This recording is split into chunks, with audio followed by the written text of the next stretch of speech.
Hello everyone. In this video, we are going to start with Unit 2, Organization of the Organisms. So as the name reflects, in this particular unit, we are going to actually, talk about that different living organisms, they're composed of what, okay? And also what are the levels of organization in their body. Now there are actually two types of organisms based on the number of cells present in their body. So one is unicellular and another one is multicellular organism. Okay. So the body of unicellular organism is always made up of only one cell, like bacteria, amoeba, paramecium, etc. And in case of multicellular organisms like human beings, plants, different dogs, cats, okay, many multicellular organisms you might have seen in your day-to-day life. Okay, so in case of multicellular organisms, there are trillions and billions of cells present depending on the size of the body. Fine. Now in multicellular organisms, actually, similar type of cells, those who perform similar function, okay, they together join to form tissues. Okay, different types of tissues, they together form organs. Different types of organs, they collectively form organ systems, and different types of organ systems are present in an organism. Okay, so these are the different levels of organization in a multicellular organism. So in this particular unit, further or later on, we are going to read about levels of organization with examples, okay, in human body and in plants. But let's start this unit with cells. Okay. Now, as you have already studied about cells in your lower grades, let us recall some of the most basic things about cells. So, cell was first actually discovered by Robert Hooke in 1665. What he did, he has developed a very basic model of microscope, and he has taken the cork cells from the bark of a tree. Okay. Now this cork cell, that means if you collect the bark of a tree, so the inner part of the bark, okay, he has just taken it and kept it under microscope.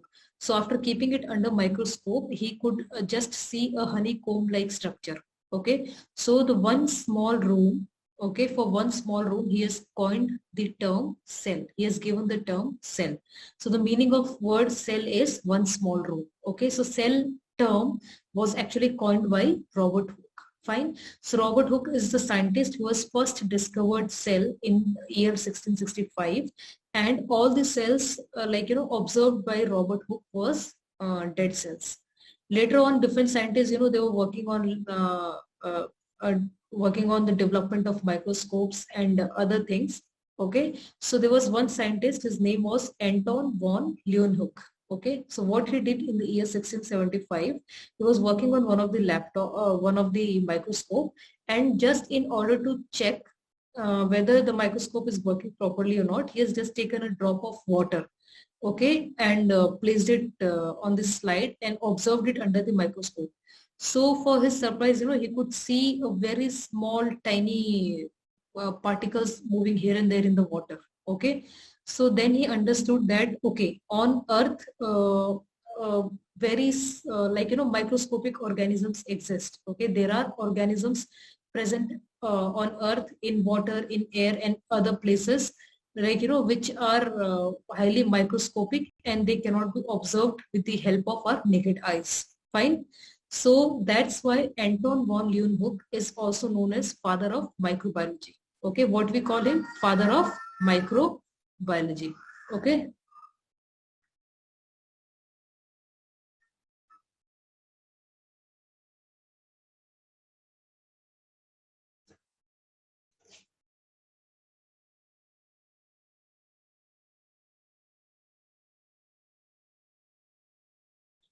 Later on, two more scientists came, Theodor Schwann and Matthias Schleiden. Okay, in 1830s, they have actually proposed a cell theory. Now, as per cell theory, all living organisms present on this earth are composed of cell. Okay, and then a new cell always arises from pre-existing cell. Fine, and cell is considered as the structural and functional unit of life. So all these things you have already studied and covered in your lower grades. Okay, why do we call cell as a structural and functional unit of life? Because Cells, in case of like, multicellular organisms, cells, they together form tissues, tissues form organs, organs form organ system, and organ system forms organisms. So cell is the basic thing which is required to form the entire structure of a multicellular organism. And it is called functional unit of life because, many functions, very important functions, or you can say metabolic reactions, okay, they take place inside a cell. For example, respiration in all living organisms occurs inside the cell. Protein formation occurs inside the cell. Okay, photosynthesis in plants takes place inside the cell. Apart from this, like, excretion process also takes place inside the cell. Fine. So hence cell is considered as the structural and functional unit of life. Next, this is an animal cell under a light microscope. Now, if you'll recall from your lower grades, you have studied the basic structure of animal and plant cell, and you know that what are the different parts of the cells. You know that there is cell membrane, okay, cell wall is present, nucleus, cytoplasm, okay, vacuole. So these are the most basic parts which are present in an animal and a plant cell. So first we'll look into an animal cell. When you see this animal cell under a light microscope, okay, so light microscope is the most latest and most the advanced microscope which we are using right now, okay, in the laboratories, general laboratories, and you can easily find light microscopes even at your school laboratories. Okay, so if you look at the animal cell under light microscope, you have to remember this, very important. What are the different parts which you can observe? Okay, so in light microscope, you can just see cell membrane. Cell membrane is visible. Okay, you can see nucleus, you can see cytoplasm. Okay, so right side here, you can see in this particular image, this is actually the image of human cheek cells. Okay, so human cheek cells. Fine. So in this cheek cell, you can easily see cell membrane, nucleus, and cytoplasm. So these three are the parts of animal cell which are visible under light microscope. Fine. Next, we will have a look at plant cell under light microscope. If you see here in plant cell wall is present. Okay, this outermost layer is known as cell wall. Cell wall is absent in animal cell. Okay, remember this. So this outermost layer is called cell wall. Then after cell wall, we have cell membrane. Okay, the next layer in plant cell is known as cell membrane. Then we have here nucleus. Okay, outside nucleus, it's written here nuclear envelope. Nuclear envelope is nothing but the membrane present around the nucleus. Okay, so nuclear membrane is also known as nuclear envelope. Then we have cytoplasm and chloroplast, vacuole. Okay, large vacuole. Okay, fine. So in this picture, right side which is given, you can easily see here we have cell wall. Okay, next to cell wall here it is cell membrane. Fine. And then this green color structures are chloroplast. Okay, then here it is cytoplasm, and vacuole is also present, but it's not like clearly visible in this picture. But generally, especially in onion peel cells, because in onion peel cells we don't have chloroplast, so there you can easily see vacuole present in the plant cell. Fine. So these are the basic structures which are visible under light microscope in case of plants: cell wall, cell membrane, nucleus, cytoplasm, chloroplast, etc. Okay, now we will just have a look at the functions of these different parts of the plant and animal cells. Okay, so the first very important part is cell membrane, right? You have to understand first that cell membrane is present in both plants as well as animals. Okay, all living organisms present on this earth, okay, they're comprised of cells. They're made up of cells, and every cell must have a cell membrane. So right now we are only talking about plants and animals. So cell membrane is present in both plants as well as animal cells. Now this cell membrane performs a very important function in plants and animal cells. Okay, it actually controls what goes inside the cells and what comes out of the cells. So hence cell membrane is also known as partially or selectively permeable. Okay, so you have to remember this very important point about cell membrane. Cell membrane is partially or selectively permeable. Okay, so why it is called so? Because as it is partially or selectively permeable, very limited or very few things can go inside or come out of the cell. It does not allow everything to go inside or everything to go out of the cell. Fine. And when we talk about the structure of cell wall, that cell wall is made up of what? Okay, sorry, cell membrane. Okay, so cell membrane is made up of what?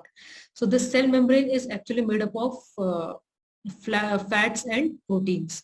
So here is, a very basic structure of cell membrane. This is not a part of your IGCSE syllabus, but just for your better understanding, I'm telling you.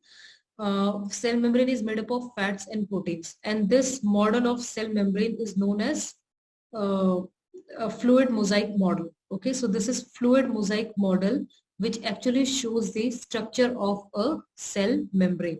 Okay, so if you look here, this yellow color head and brown color tail is present. Okay, both the sides, yellow color head and brown color tail. So this is nothing but fats or lipids. Okay, so lipid is nothing but fats. Okay, so lipid bilayer is present. Bilayer means two layers of lipid molecule is present. Yellow head and brown tail is one lipid molecule, and here also same, yellow head and brown tail is one lipid molecule. So two layers of lipid molecules are present, and in between we have these proteins. These protein channels are present. Okay, so these protein channels actually helps in, they actually helps cell membrane in being, selectively or partially permeable. Okay, they provides pathway for entry or exit of the substances in and out of the cell. So hence the entire cell membrane is present in both plant and animal cell. It is partially or selectively permeable. It's made up of fats and proteins. Okay, and inside cell membrane we have a jelly-like transparent substance which is known as cytoplasm. Fine. So cell membrane actually encloses cytoplasm within it, and this cytoplasm has different cell organelles inside it. Same way here you can see in plant cell, this or entire yellowish or orangish color part is your cytoplasm. Okay, and just next to cytoplasm you have this layer. Okay, which is cell membrane, and outside cell membrane you have cell wall. Next is cell wall. So cell wall is actually present only in plant cells. Okay, cell wall is absent in animal cells. Fine. And cell wall is made up of a polysaccharide or carbohydrate which is known as cellulose. Okay, so here we have cell wall which is present only in plant cell, and cell wall is actually made up of a carbohydrate, a polysaccharide which is known as cellulose. Fine.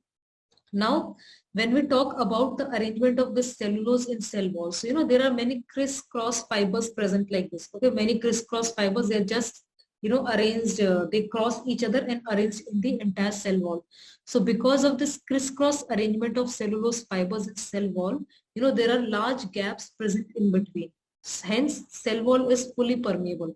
That means it cannot stop anything from going inside or outside the cell. Okay, it is fully permeable. It allows every material to enter or exit the cell. Fine, but still a cell wall, plays a very important role, very important function in plant cell. It provides protection and support to the plant cell. This point is very important. The presence of cell wall in plant cell actually provides protection and support to the plant cell. Now we'll go back to the previous screen. If we look here, a plant cell is having a large vacuole. Okay, the center white color portion is known as vacuole. So this vacuole actually, maintains the osmotic balance, maintains, how much amount of water should be present inside the cell. So when this vacuole is completely filled with water, okay, when this vacuole is completely filled with water, so this vacuole completely gets filled with water, and it applies, lot of pressure on the wall of the cell. Okay, lot of pressure on the wall of the cell. Now this plant cell is highly rigid. Okay, the cell wall present in the plant cell is highly rigid. Okay, it's very tough and highly rigid. So this plant cell is able to withstand this entire pressure exerted by vacuole because of the rigid and tough cell wall present around the plant cell. So hence cell wall actually provides and support uh, the entire plant cell. Okay, it provides support and protection to the entire plant cell. Next we have is cytoplasm. Now cytoplasm is actually 70% almost composed of water. It's a jelly-like material present in between cell membrane and nuclear membrane. Now if you look here in animal cell, this is cell membrane, okay, and here we have a nucleus. The outermost membrane of nucleus is known as nuclear membrane. So in between cell membrane and nuclear membrane we have this cytoplasm, okay. We have this cytoplasm. So this cytoplasm is actually 70% made up of water. It is a jelly-like material and it's a transparent material, okay, present between cell membrane and nuclear membrane. And the important function of cytoplasm is that it's a site for various metabolic reactions which takes place inside the cell. For example, photosynthesis takes place in cytoplasm, respiration takes place in cytoplasm. Apart from this, for example, protein formation takes place in cytoplasm, and other enzymatic reactions. Whatever occurs in cells, everything occurs in the cytoplasm. So cytoplasm actually performs the function of, it's a site for various metabolic reactions, and it also comprised of various cell organelles, as you've studied in the lower classes, like mitochondria, chloroplast, then vacuole, nucleus, then we have endoplasmic reticulum, Golgi apparatus, lysosomes. So all these are the cell organelles which are actually present in cell in cytoplasm. Fine. Next structure is nucleus, and this nucleus is present in both animal as well as plant cell. Nucleus is actually known as the control center of the cell because it controls all the activities which takes place inside the cell. Now when we say that control, so what do we mean by control here? First you just look at the structure of this nucleus here as shown in the picture. A nucleus is always surrounded by its own membrane, okay, and the membrane of nucleus is known as nuclear membrane, and sometimes it's also known as nuclear envelope.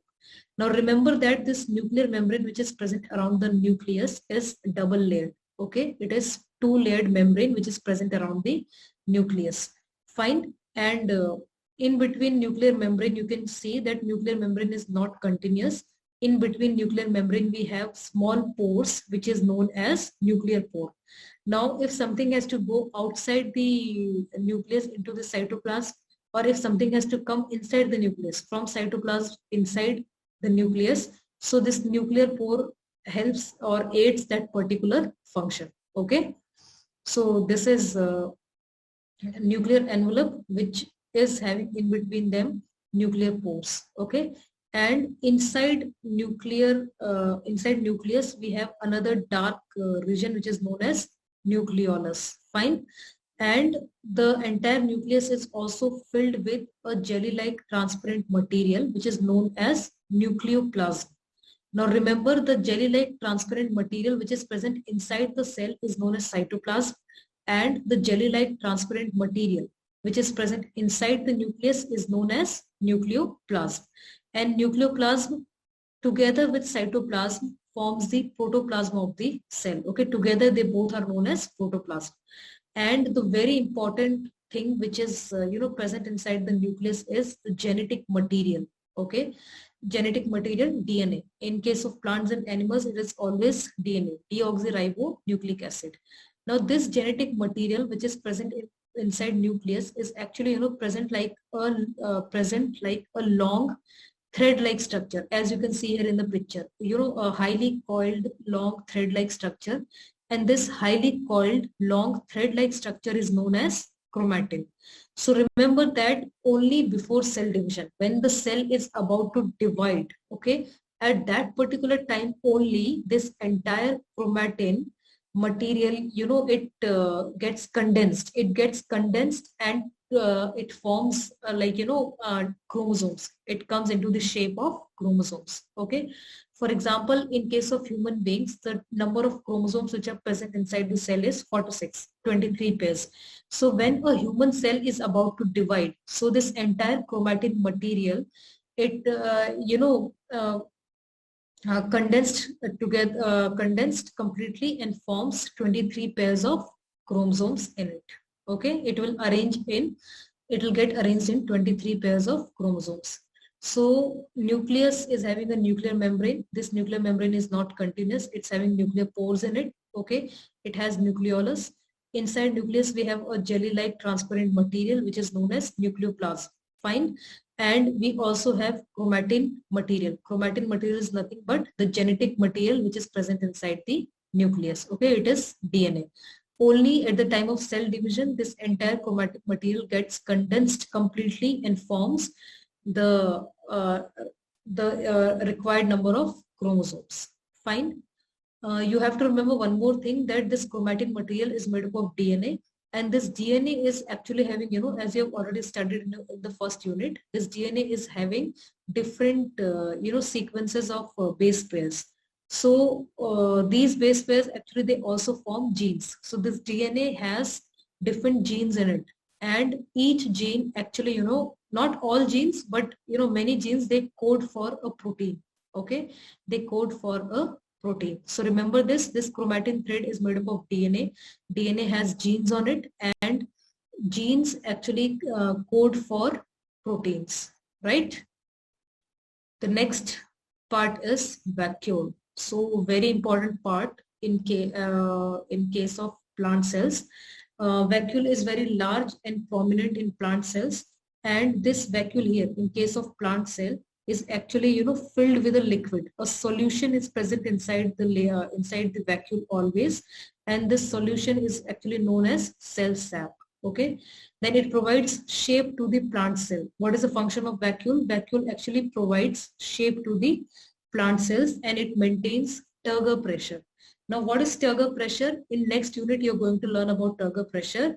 I'll just tell you in brief here. For example, when this leaf or different plant parts, they absorb sufficient amount of water. So the vacuole gets completely filled with water, and this vacuole starts applying pressure on the cell membrane and cell wall of the plant cell. Okay, so this pressure which is applied by completely filled vacuole on the cell membrane and cell wall of the plant cell is known as turgor pressure. And this turgor pressure is very important in order to maintain the shape of a plant cell. Okay, in order to maintain the stiffness or the rigidity of the plant cells.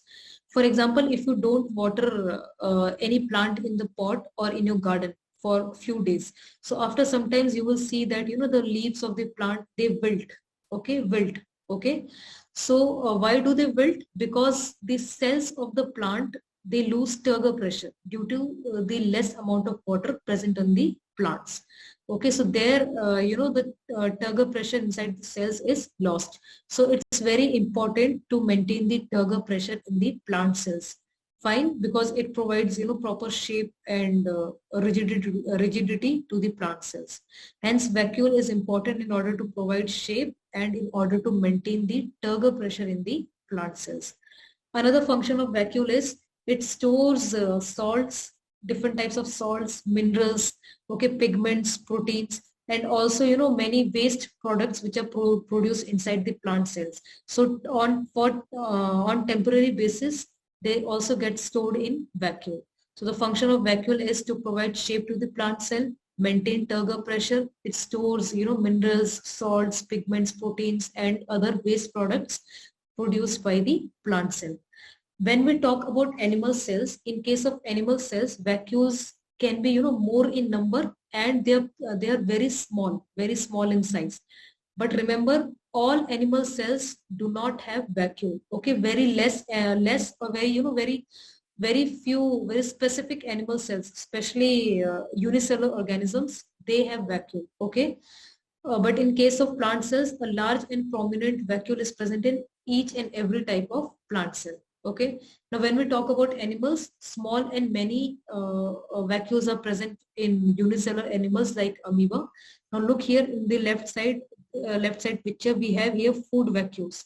So, whenever this amoeba actually, engulfs any food, okay, so that food gets trapped inside a membrane, and hence it forms food vacuole.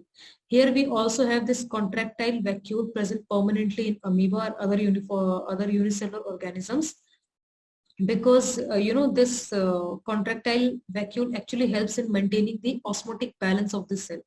Now when we say osmotic balance, that means it helps in maintaining the amount of water that should be present inside the cell. Fine.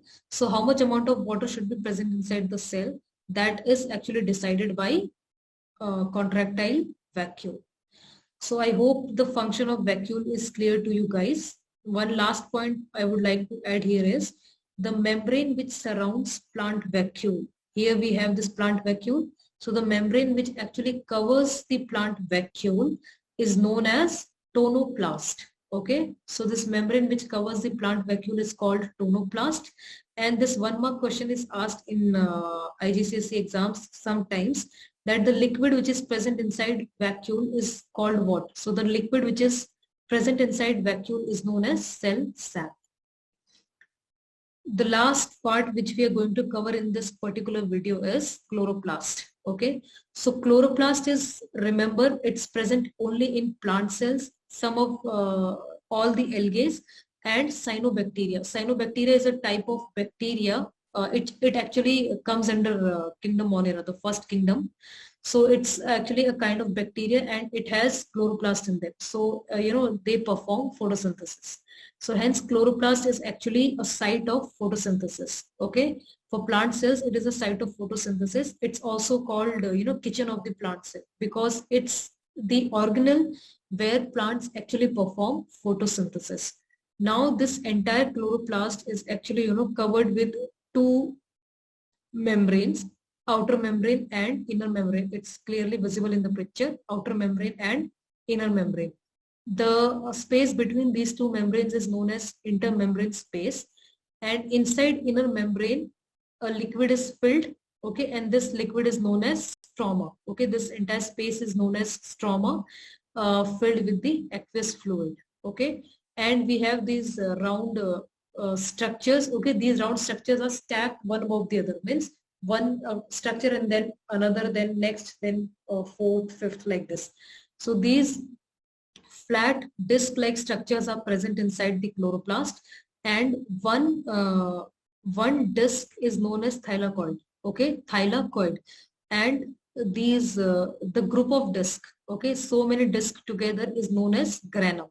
What it is called? Granum. Okay, and inside chloroplast, each granum is connected with each other with the help of lamella. So it is also known as stroma lamella, because this lamella is present inside the stroma, that is aqueous fluid present inside the chloroplast. Hence it is also called stroma lamella. Okay, so the structure you just have to understand